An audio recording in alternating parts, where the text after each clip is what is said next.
السلام علیکم ورحمۃ اللہ وبرکاتہ۔ اعوذ باللہ من الشیطان الرجیم، بسم اللہ الرحمن الرحیم۔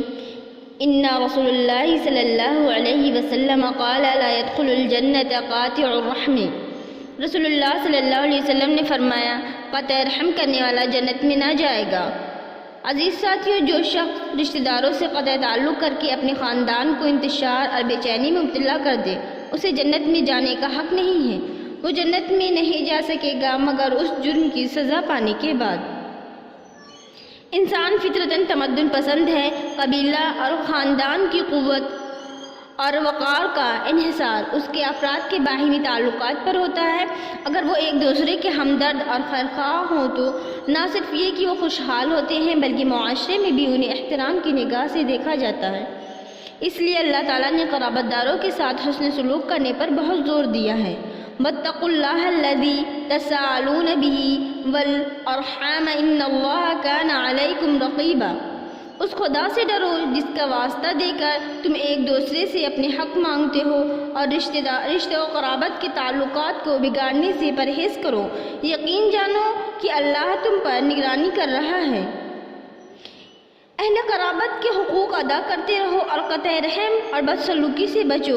رشتہ داروں کے ساتھ نیک برتاؤ کرنا اسلامی معاشرت کا ایک اہم اصول ہے۔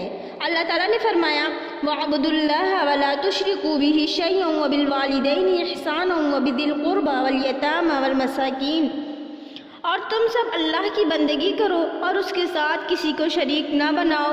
ماں باپ کے ساتھ نیک برتاؤ کرو، قرابت داروں اور یتیموں اور مسکینوں کے ساتھ حسن سلوک سے پیش آؤ۔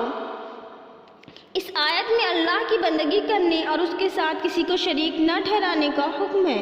اس کے بعد والدین کے ساتھ حسن سلوک کرنے کا حکم ہے، اور پھر رشتہ داروں کے ساتھ نیک سلوک کرنے کی تاکید ہے۔ اس انداز بیان اور ترتیب پر غور کرنے سے معلوم ہوتا ہے کہ اللہ تعالیٰ کی نگاہ میں اس کی کتنی اہمیت ہے اور انسانی تمدن کے ارتقاء اور تحفظ کے لیے اس کس قدر ضروری ہے۔ یہی وجہ ہے کہ گزشتہ دور کی امتوں کو بھی اس کی تاکید کی گئی ہے۔ قرآن میں ہے، وَإِذَا أَخَذْنَا مِيثَاقَ بَنِي إِسْرَائِيلَ لَا تَعْبُدُونَ إِلَّا اللَّهَ وَبِالْوَالِدَيْنِ إِحْسَانًا وَذِي الْقُرْبَى وَالْيَتَامَى وَالْمَسَاكِينِ۔